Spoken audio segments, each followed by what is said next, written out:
செங்கல்பட்டு மண்ணில் சாதனை படைத்து, திருப்பத்தூரில் தீரர்களாய் திரண்டு, மதுரையில் சரித்திரம் படைத்து, மேற்கு மண்டலத்தில் விஸ்வரூபம் எடுக்கும் என் வாக்குச்சாவடி வெற்றி வாக்குச்சாவடி எழுச்சி மாநாடு. இது வெறும் கூட்டமல்ல, இமாலய வெற்றியை உறுதி செய்யும் கொள்கை படை.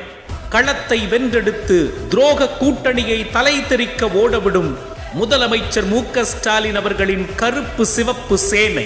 களம் காணும் முன்னரே எதிரிகளை கலங்கடிக்கும் பெரியார், அண்ணா, கலைஞர் வழிவந்த தி ஓஜி திராவிடியன் ஸ்டாக்.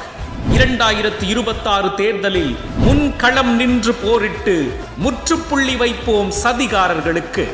கழகம் 7வது முறையாக வெற்றி வாகை சூடிட உடன் பிறப்புகளாய் ஒன்றிணைவோம். கோவையில் கொட்டும் முரசு தமிழ்நாடு எங்கும் ஒலிக்கட்டும். நாள் பிப்ரவரி 27. இடம் கோவை. தமிழ்நாடு போராடும், தமிழ்நாடு வெல்லும்.